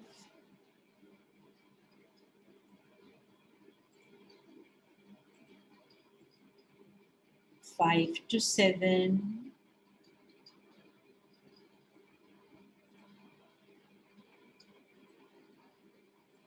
7 to 1.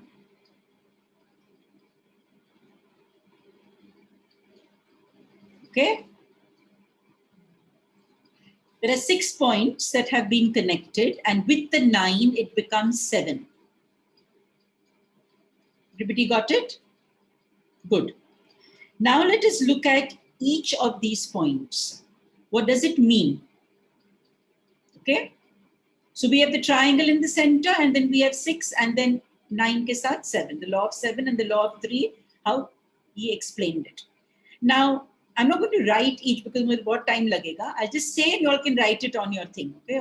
Yes. All right. So the 1. So the 1, I want you to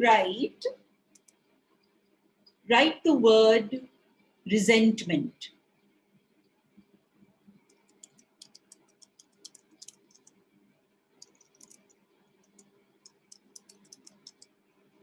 On 2, yeah, write the word flattery. On 3, write the word vanity. At 4, write the word fantasy. At 5, write the words retention. At 6, write the word worrying. At 7, write the word planning. At 8, write the word challenge. And at 9, write the word peace.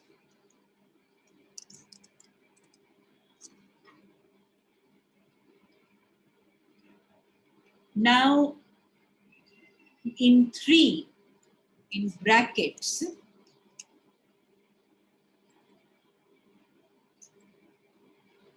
or down below, you write shock.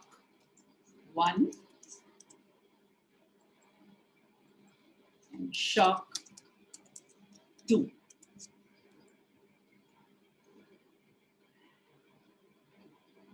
Now let's take any situation. How Gurdjieff would work on you. And it's very beautiful, okay? If you understand this, just this, it's very beautiful. Now let's take a situation. There is no peace in your house. बहुत झगड़ा हो रहा है, पता नहीं क्या क्या हो रहा है, ठीक है? And I want some answers. How do I deal with this situation? From Gurdjieffian perspective. So when there is disturbance and discord, what is the first thing that happens? There is resentment. There is upsetness. You can relate it to anything. Ghar ka, job ka, friend ke saath, anything. Whenever there is discord, the first thing is there will be resentment. After resentment, what happens? When there is resentment, why is there resentment, by the way? Because I'm expecting everything to be perfect. When is there resentment? When I expect that things should be perfect and somebody is not perfect, somebody is behaving in a bad manner, alternative manner, manner that I don't like, I am not at peace. So the key is there is the desire is what George will say, that holy idea is everything has to be perfect. तो आप चाहो तो वहां लिख सकते हो आपके book में कि the idea is that everything has to be perfect, and so I am in a space of resentment. There is imbalance. The fear is, oh my God, if I don't set this right, there is going to be imbalance. There is fear in me. And I have a lot of anger. What is the emotion that's going to be where there is resentment? Anger. And right there, stroke karke aap likh sakte ho, anger. Now,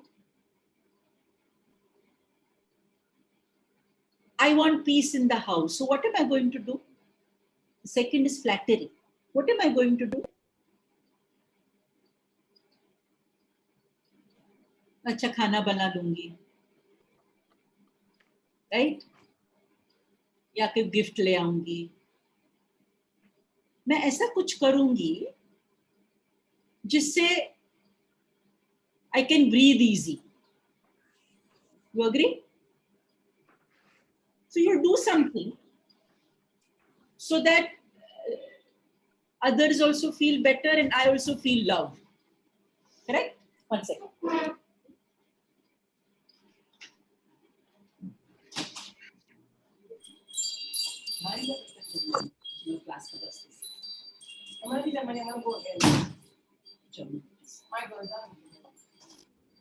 So getting the idea. So there is flattery. मैं कुछ खाना बनाऊंगी, या मैं उनके साथ time spend कर लूंगी, या कुछ अच्छी बातें बोल दूंगी. I don't mean it. I don't mean it. I am angry actually. But I will do this. Second step, flattery. Third step क्या होगा? शॉक है. यहाँ पे शॉक मिलेगा मुझे. कैसा मिलेगा शॉक मुझे? जो भी मैं गिफ्ट लेके आई हूँ मुझे वो उस व्यक्ति को पसंद नहीं है, या जो मैंने खाना बनाया उसमें नुक्स निकाला जाएगा. And I will feel hurt. My vanity, my ego will be damaged. And I will feel, oh God, मैंने इतना कुछ किया और this is what I get. ये मुझे मिल रहा है. Does it happen like that? That's the first shock I get. It's a negative. Number 3 पे shock मिलेगा. आप कोई भी situation लेंगे, number 3 पे shock मिलेगा आपको. After the effort. उसके बाद क्या होगा? I will fantasize. मुझे ये नहीं, मुझे वो करना चाहिए था. मुझे ऐसा नहीं, मुझे ऐसा बोलना चाहिए था, मुझे इसके बदले ये खाना बनाना चाहिए था, मुझे अपने दोस्त को ये फोन करना चाहिए, something I will fantasize. I may feel sad, melancholy, I'll become quiet. ऐसे यार क्या मुसीबत है, I'll go into the space of fantasizing. Then I have to recover. I can't stay in this space for a long time, right? So how does the human mind recover then? What will happen?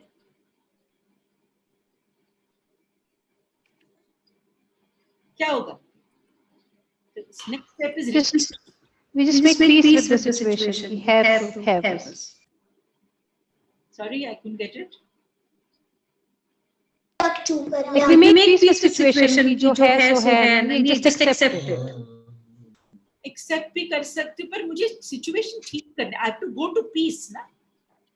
I have to get back to peace. Then we put more efforts. कि कुछ और करके थोड़ा और flat कर लेना और नहीं मैं ऐसे कर लेती हूँ. Without saying meaning it, we say sorry. True. I will become a little narrow. मतलब I start thinking, यार इस व्यक्ति को क्या चाहिए मेरे से, या मुझे क्या चाहिए इससे. I will kind of narrow my vision, so that this. I'll say, बेटा देखो अभी I'm going to sit with your dad. I'm going out for lunch with your father. Now you please manage your lunch. Correct? I will begin to narrow my vision because I want peace with this relationship. I will remove all the distractions, right? And I'll become one more word that we use instead of retention is becoming stingy. Mane narrow. I'll become very narrow. I'll become little kind of transparent. चलो ना चलते हैं बाहर, ये करते हैं वो करते हैं. I'm trying to be transparent, right? Let's just do this today. Let's just try this today. Then we go. फिर हम जाते हैं. And then I'm worrying, कि I hope यार ये lunch date अच्छी जाए, कुछ अभी झगड़ा ना हो, everything should go well. These are all stages of the mind, by the way. Okay, I'll be worrying. And then this shock, shock number 2, is a positive shock. Because I have put so much of effort, the opposite person may be in a good mood. And then they'll be planning in the car. चलो कहाँ चलते हैं? तुम बताओ तुम्हें कहाँ जाना है? चलो यहाँ चलते हैं, चलो वहाँ चलते हैं. And then suddenly everything comes kind of together. Correct? And then what happens? Once the planning stage is over, there's going to be a challenge. Plan to kar liya, everything is going really well. What challenge will there be? Parking नहीं मिलेगी जहाँ पे हमने plan किया था. गाड़ी की parking उस होटल के सामने नहीं मिलेगी. This challenge will come after planning, before peace. Remember that. All of us must understand this. Everything is going well, because I know many people will say कि मैम सब कुछ प्लान करने के बाद ma'am last minute, ma'am things did not work out. But last minute का मतलब है this challenge number 8. अगर हम तब जाकर फोकस करें कि यार हमारा टारगेट पीस है, तो we will definitely get to number 9, which is peace. Now, if you apply this in your life, the Gurdjieffian model, shock तो मिलने वाला है, 2 shock मिलने वाले हैं आपको. Be prepared. 2 shocks you will get. The first shock will be sad, negative. Second shock will be positive. If you pass this shock, वरना आप यहीं पे हम लोग रह जाते हैं. We stay in this shock only. हम आगे नहीं बढ़ पाते. Most of our things that go wrong, just look at what has gone wrong in your life. You will see that you stopped at the first shock only. You didn't move ahead.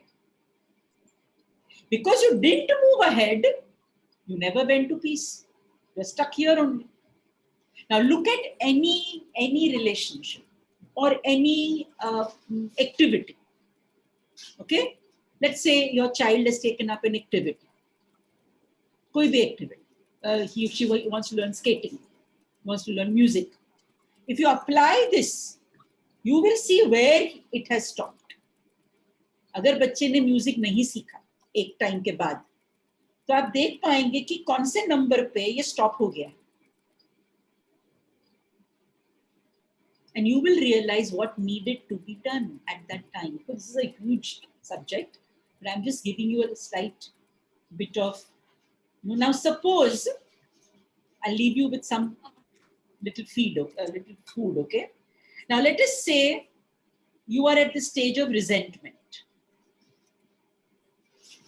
Now, if from resentment you go to, now we have to look at the law of 7, right?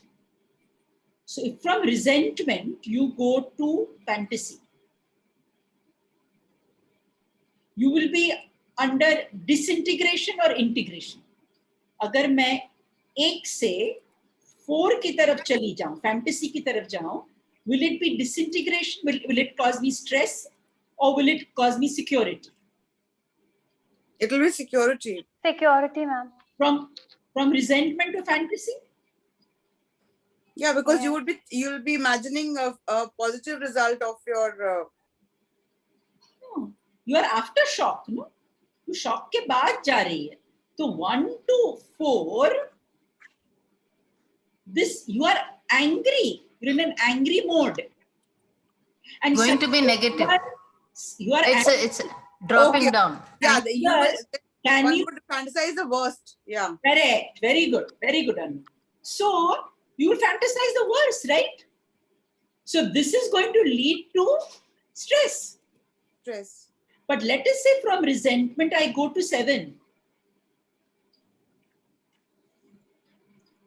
Will it be negative or positive? Positive.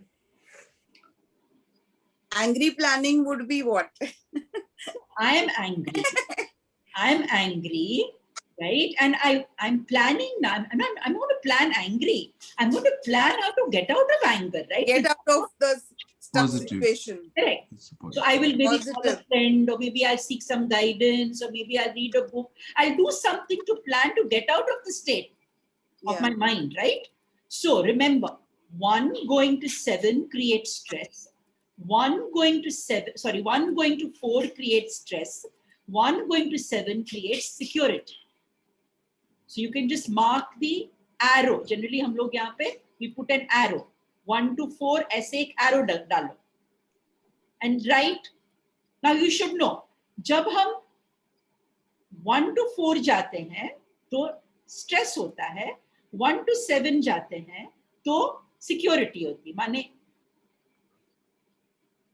if you go forward, this arrow goes forward. Friends, I can't put the arrow here, but you have to go like this. See, 1, 4, 2, 8, 5, 7, 1. Forward. 1, 4, 2, 8, 5, 7, 1. The arrow moves forward. Okay? 1, 7, 5, 8, 2, 4, 1. The arrow moves backward. Got the idea, everybody? Huh? 1, 4, 2, 8, 5, 7, 1. Forward जाएगा. Backward कैसे जाएगा? 1 से पीछे जाना है हमें. 1, 7, 5, 8, 2, 4, 1. Backward arrows. अगर हम forward जाते हैं तो stress होता है. और backward जाते हैं तो security होती है. So let's take 2.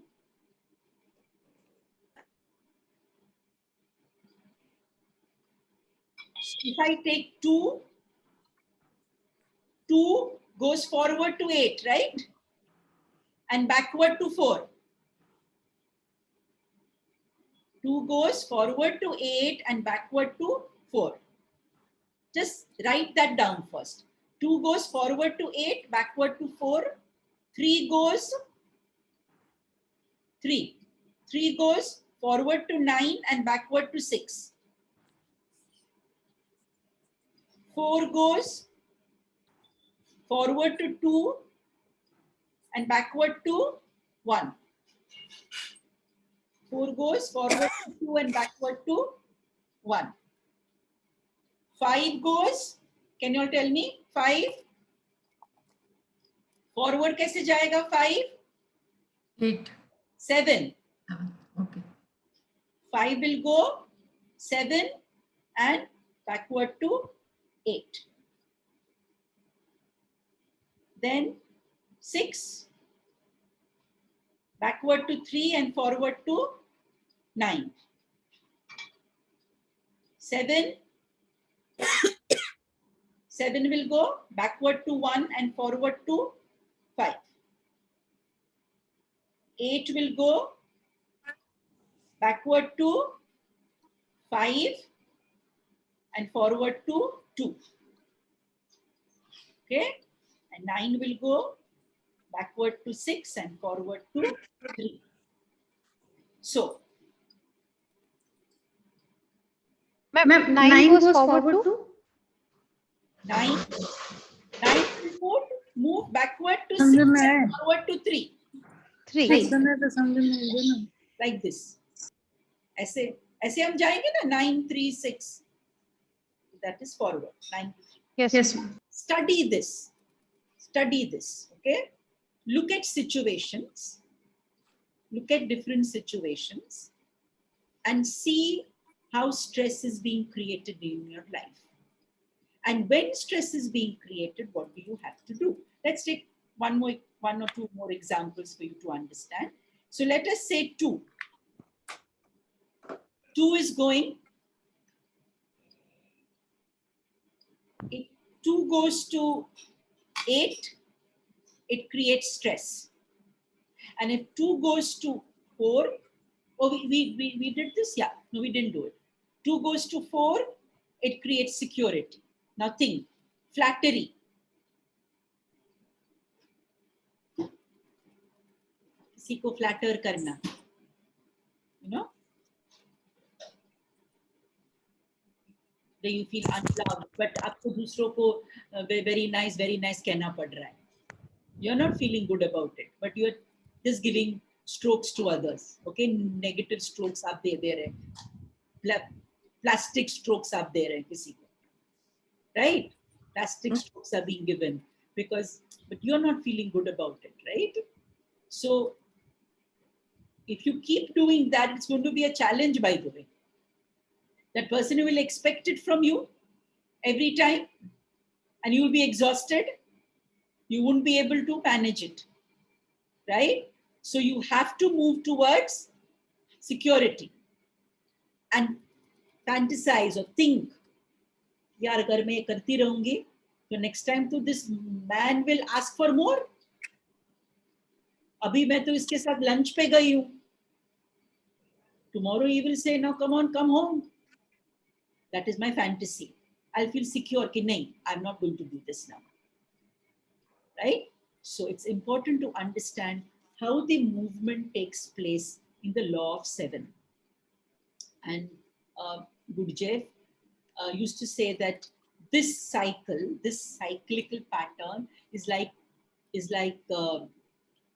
musical notes. So he said, this is do, re, mi, fa, so, la, ti, do. 3 and 6 he did not come with their shock, na? So shock the musical note mein nahi dala. He just said the law of 7 moves like musical notes. So do, re, mi, fa, so, la, ti. That's really how the world is. So Gurdjieff was a very interesting man. And I think lots of things he did with this, only this, okay? It's much later that the enneagram went to develop kind of personality types.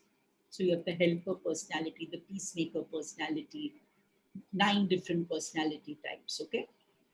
The other thing that Gurdjieff did was he also connected the enneagram to your age, to your life. So 9 is the time when you are born. So you can all do that when right at the year that you are born. 9 pe Write the year when you are born. Now you can take, let's say, every 10 years. Suppose you want to find out किसी के जिंदगी में क्या हुआ. Suppose a man died at 40, let's say. Okay? And you want to map his enneagram. You want to map the way he functioned in his life. Okay? So you can take maybe every 5 years. 5 nines 40, right? So every 5 years you can take. You can put the year he was born, and after 5 years, आप चाहे तो अपना करिए पहले, बाद में कर सकते. आप पहले अपना करिए, यहाँ पे लिखिए अपना birth year. अब every 10 years लिखिए, because generally every decade changes take place, right? So every 10 years यहाँ पे 1 पे लिखिए. 10 years later, उसका साल लिखिए. Suppose I was born in 1959, right? So then I'll write 1969. Then I'll write 1979. वैसे आप लिखो 10 साल का पूरा चक्रव्यूह. ये गुरजेफ को नहीं पता था. Do we include the shock years? The shock 1 and shock 2 also? Even in the shock year, you write the year. This is another way in which Gurdjieff used the enneagram and the law of 3. The law of This is amazing. It's really amazing. Yeah. These must be some sacred tools, that have been buried. And it came through Gurdjieff, yeah. Next time I'll do a class on enneagram and I'll send you all the form to fill. Then you all will know your personality types. Very interesting it is. But once you learn this, it'll be interesting for you to understand the personality types, okay? So write the years. Now see. Now you, though you may be 50, 60, whatever, okay, you write the years till 9. आपका cycle पूरा करो, ठीक है? अब just look at the years on where you have written it and see something significant must have happened in those years. Or just shock hai 3 or 6 pe. You must have got some shock in that year. Something would have not gone right. I got married. And at 6 you Even I got married. True. Same here. And at 6, the shock you would have recovered. So I found my boyfriend cheating on me later. 2012, my birthday. Can never forget. Get out. Sune, you are on both devices. That's why you're echoing, my dear. Yes. So look at the years and now relate it to what happened in those years. Another way of looking at the enneagram, law of 7 and law of 6. Okay, law of 3. No, it doesn't mean 2022 will I live in fantasy, only fantasy. सोच ले क्या हो रहा है तेरे साथ वो सोच पहले. Somebody who slightly more senior can share because they will have covered many points. Mine, I was born in 1989. अरे तू तो young है बाबा, तू तो छोटी है अभी. In 1999 हाँ, बोल क्या हुआ तेरे साथ Shri Lakshmi? You were born in 1989. Okay, 1999. What was significant? My dad, I lost my dad. My dad expired. Fantastic. And then 2009. अभी आने वाला है. Sorry. 2009. What happened? I think I was bad. I lost my study track. I lost out of track. My studies. I lost my education spoiled on that year. Right. And 2019. It took. Sorry. 2019. A good thing happened. I joined ICBI and my life changed towards good. I joined ICBI. Okay. Sorry. 1, 2, 3, 4. You were in shock 1. Right? 17, but transformation happened in the year 2019. It changed a lot in the year 2019. Some things are shock. तुझे shock मिला. Shock मिला. Shock मिला, but what changed? Did something else happen also? No, my life transformed completely in 2009. Very good. So एक shock मिला तुझे, which possibly in your case was positive. It was a shock. Actually, my total personality changed. Like I gained confidence, everything. I got good friends. Fantastic. So I got good friends. Now you are moving towards 4, okay? 3 to 4. तेरी movement अभी यहाँ पे है towards a fantasy. So start focusing on the positives and learn to be unique. Sri Lakshmi, you have to learn to be unique. That's what I say at 4, okay? 4 is a point where the person's individuality develops, friends. 4 is the point where the person's individuality develops. So you have to be an individual, Sri Lakshmi. You have to be unique in whatever you do. And use your imagination to search for yourself, who you really want to be. You understanding what I'm saying? And create an emotional balance. This is what you have to do now. Till you reach 4. Can you give for each? Can you give for each point? Then we would know where we are, what we are heading towards. Each point means what do you want me to do? Like suppose I am 1969 born, so I'm moving from 5 to 6. Okay, you're moving from 5 to 6. Okay, right. So you're going to be reaching shock 2. So because you're moving from 5 to 6, Anu, I suggest that you work on direct experience rather than bookish knowledge. So direct experience, you have to work with direct, if you're, let us say, talking about, let's say, mindfulness, okay? Have direct experience of mindfulness and speak, then you can speak your personal experience. Because when you're reaching shock 6, it indicates that you are definitely going to be moving towards faith. Okay, and for that you will look for guidance, look for support, and remove doubt. This is something that you will have to work on. And develop courage. Moving towards shock 2, develop courage. Don't worry.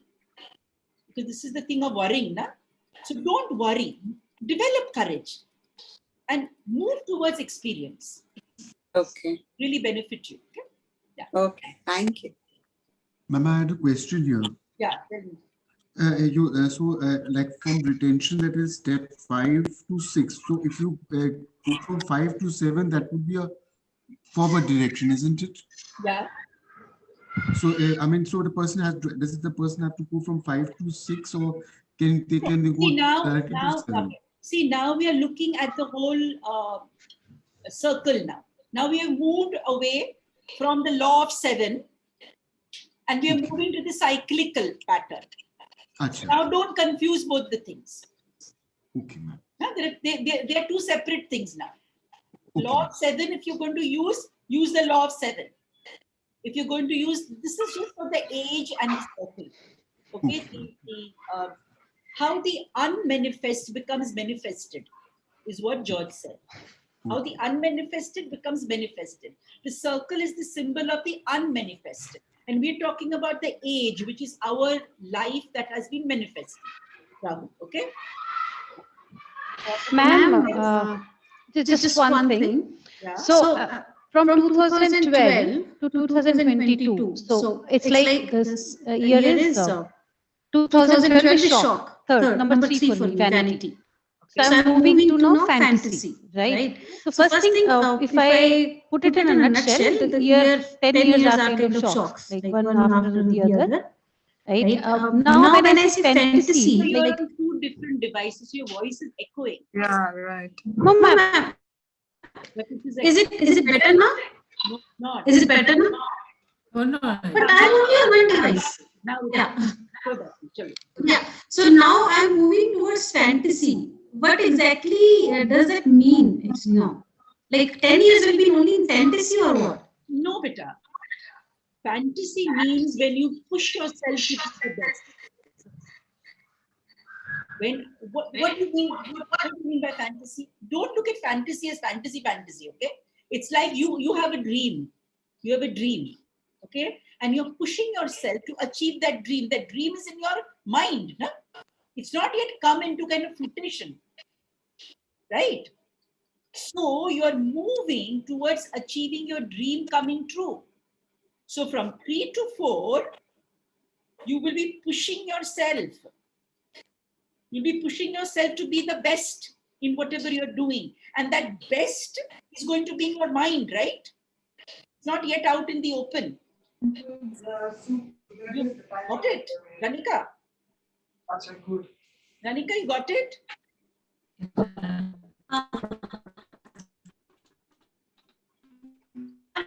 Beautiful.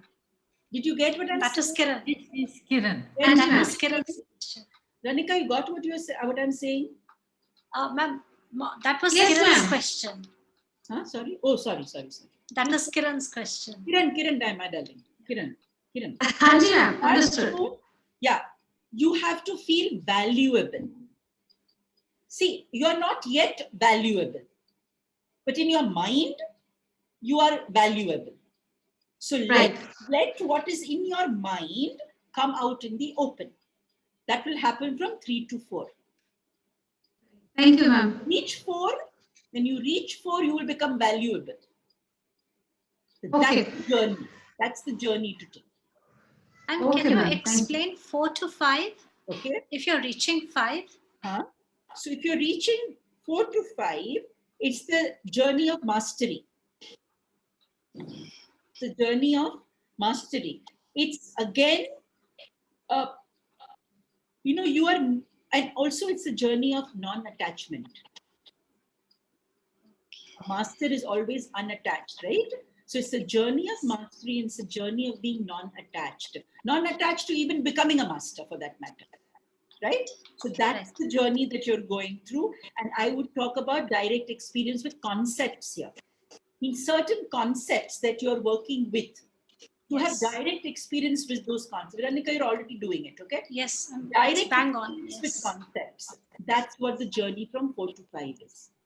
This is very spot on, yes. And 5 is retention, where you're going to retain, hold whatever will happen from 4 to 5, right? That's important. So you can see that this is such a beautiful, deep diagram that it amazes me that, of course, people have then worked and then they've given kind of, after that, when people started utilizing Gurdjieff and enneagram, then they kind of twisted it around, right? They made it kind of cognitively more, that they gave names to everything and the roles that you play and all that stuff. But if you look at the pure Gurdjieffian work, this is what it is. And he says, you can use this for anything. If you're sick, okay, use the points for that. And it is quite amazing. Anyone else wants to say their journey? Anyone who's older would like to share their journey, because that will give us great ideas. Shakuntala, Bhuma is here still, I think. Yes. Would you want to share every 10 years? Yes, I can share. The first, I'm born in 1965. So that is my 0. 1975, resentment. So at the age of 10 years, there were a lot of responsibilities on me. And that is where I grew up really fast. As my 2 siblings were born, 72 and 75. A lot of work had to be done, and my childhood was kind of lost at that point in time. 85, I was in the 3rd BDS, where I was into the achievement mode, that I wanted to kind of prove something, that flattery, like I wanted to, you know, ego gets formed I there. am good. Okay? Yeah. Yes, yes. Very Then in 1995, this is shock. I got married in 1995. That's the shock stage. Shock number one. Wonderful. You're bang on, spot on. Bang on. Absolutely. Then 2005, I was into that raising like harems, like the development of and the family things and all that. Yes. Yeah. And then 2000, actually from 2012 onwards, my journey started in terms of the inner child healing. Correct. And with you, and then the other modalities that I learned and all that. So like from 4 to 5, when I moved, I was journey towards mastery. That actually happened. That I was getting detached from lot of things in my life. I was like that clinginess and seeking love and all that was kind of dropping in this journey till 2015. I mean, I was in the process. Then now it is 2021, and this faith has already happened in my life. I do have faith in my life in terms of Mahatreya Ra, you, my angel without wings, and and Dr. Newton, Dr. Lakshmi. Yeah. And I'm working on my that journey of 5 to 6. You say that work on direct experience, which is happening in my life at this point in time. Correct. That I'm meditating and having experiential insights. Perfect. And I'm giving importance to my experiential insights only, and not just the intellectual information that I might gather. So I'm in that process right now. Now I'm keen to know that what is going to happen from 6 to 7 and 7 to 8. What is my I would like to learn about it. That what is the thing to be done? The next 10 years after this 21, really, is a time when wisdom. So 6 to 7, if you have to start moving, it's all about creating wisdom, a plan for wisdom. Planning to move out of feeling trapped and to feeling contented. And think of how you're going to feel fulfilled. So make a plan. 6 to 7, I would say that's really your action plan. That's what you have to do, okay? And then from 7 to 8, for all those, I think I only there, older than me, nobody's there, right? Right, Sujata? How old is Sujata? Sujata is there or not, I don't know. But 7 to 8, I would say a sense of self-sufficiency needs to come. जब मुझे बाहर नहीं देखना है, अपने भीतर देखना है. 6 to 7, you plan that. How are you going to become self-sufficient when you move from 7 to 8? And that's a challenging time. Okay? And then, of course, from 8 to 9 is where the sense of there is no kind of fragmentation. A sense of wholeness starts coming in, like getting together. अगर हम इसी diagram को सोचे कि we are all on the beach and we are building sand castles. Let's end by understanding that beautiful thing of sand castles. So we are all on the beach, all of us having a great time building sand castles. You will see when you start building sand castles, what's going to happen? तू ये कर, तू वो कर, नहीं मुझे ये करना है, मैं जाके bucket से पानी ले आऊंगी. Whatever, right? So this sand. Let's say this sand. Okay. And then what do we start doing? We make something and then we break it. No, we start deciding on a place where we're going to build the sandcastle. Step 1. Okay. Start deciding where we're going to build the sandcastle. Step 2. What do? We will decide on we decide who's going to do what. So role plays. Role play, correct. Step 3. Action. Action karenge. Some will go and get water. Some people will start building the sand castle. Right. So action, execution of the role play in execution level 3. of the role play, and also we have to start feeling the sand and making muddy. Ganda bhi ho jayenge, kapde bhi gande ho jayenge. All this will start happening, right? Okay? Then what happens next? We start the whole process of building. So we start giving some form to it, and there is fantasy play, right? Humko aisa banana hai, you want to have more hills or whatever, big banana, chota banana. That fantasy starts building in all of us. Then what happens next? Next we start. Somebody will say, "Nahi, this will fall down. Itna bada mat banao." No, let's have faith that sandcastle ban jayega. Itne time mein humko sandcastle banana, hamara sandcastle ban jayega. Let's have faith that we all can do it together, right? And then some people will start worrying, late ho raha hai, ye ho raha hai, then the sand will tumble down, something will fall down. This also will happen, right? And then slowly, the executed plan will start taking shape. And then there'll be a challenge. We have to all leave, so we break the sand castle, and then it's back to sand. Wow. Life is. Hamari zindagi waisi hai. Made it. We are making it. We built relationships. We are doing so much more, right? And one day, it's all going to break. And we have to be prepared for that. That's the thing that he says about dying, right? Right. You die, you reinvent yourself, then you will one day just disappear. Wow, this was just fabulous. Just fabulous. Ma'am, this cycle would be same for everyone because everybody has to go through.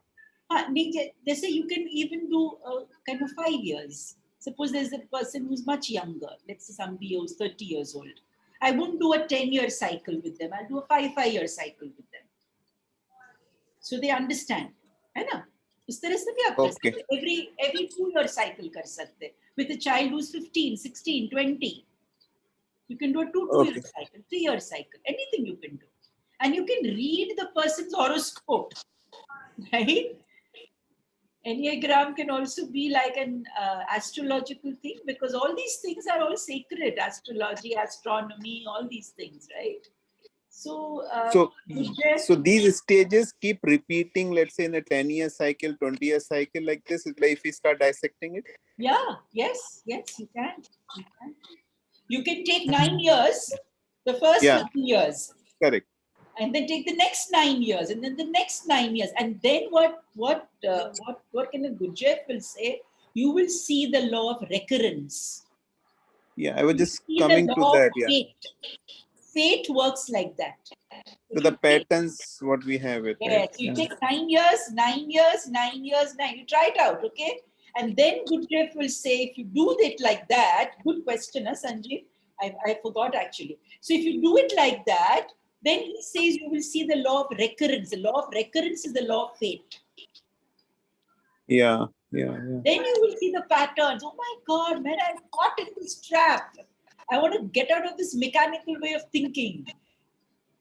So can this be done for 2 generations? Like if you do it for your parents, and then if you do it for yourself, can you understand that there is some pattern? Very good question. You can definitely do it.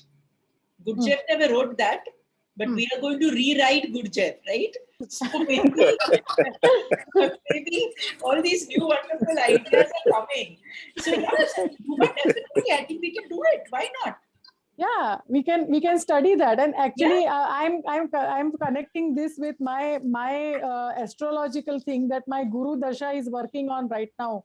Like my Guru Ki Dasha is going on, and I'm into that phase where I'm supposed to be under the blessing of the Guru and working on the direct experience. My faith is getting deeper and deeper, and that is where I am leading to, where I'm reaching to level 6. So it is also, it can be even connected with astrology, I feel. Wow. Shakuntala ji can probably add to the research in this, I believe. Yeah. Ma'am, would you suggest some reading material? This is so... I want to ask something. Yeah. Veena, go on. Yeah. See this, there's a 7-year difference between me and my husband. If we do the cycle, we'll know where the clashes are, where we stand, kind of thing. Is that possible? Yeah, why not? Anything is possible. With now we know that with George Ivanovich Gurdjieff, nothing is impossible, because he says break your barriers, break these walls, break the traps, right? So we are not in traps. Anything can be done. He says anything can be solved with this circle, with the law. And if we dance, can we forego this circle? Yeah. Yes, no. Yes, I choose to dance. Yes, no, can be done. I don't know what was there in the last slide of the thing, but let me see if there was anything that was there. Yeah, this is lovely. So the wish is the most powerful thing in the world, higher than God, Gurdjieff said. Wish. See, I mean, all of you should know this, yeah? We wish that we should meet on Thursday, and look what's happened. Yes. All of us put our intention, and Thursdays has become like our... So we all were waiting the long class, and we were missing the teaching thing, and it's happened like that for us. Yeah, see? We manifested it for ourselves. Wish is the most powerful thing on this world, higher than God. I mean, can you imagine somebody saying that, yeah? And awakening begins when a man realizes that he's going nowhere and does not know where to go. I love this. Nina, I'm sure you love this also. We are going nowhere. You don't know where to go. I think that's the best thing, no? Going nowhere. So friends, this was just so George Ivanovich Gurdjieff. Ma'am, would you suggest some book or something which we can should read connected with this? So I think the movie that I said, the Life of Remarkable Men, that's a movie. So I think that will be a great thing for all of us to see. I have not seen it as yet. And I'll send you a book forward. Thank you, ma'am. George's books are quite difficult to read. Like you can't just read them like a story. They're quite difficult. Yes. But maybe I'll send you a book which is written by kind of Ouspensky, because Ouspensky was his disciple. And a lot of things what George Gurdjieff spoke, he didn't write much. But Ouspensky wrote down everything. And his book is still easier to understand and read, you know. So I'll send you his book forward. PDF. Thank you, ma'am. Okay. Yeah. So thank you, everybody. It was wonderful. Thank you. Awesome. Same here, ma'am. Amazing, ma'am. Thank you, ma'am. Thanks, ma'am.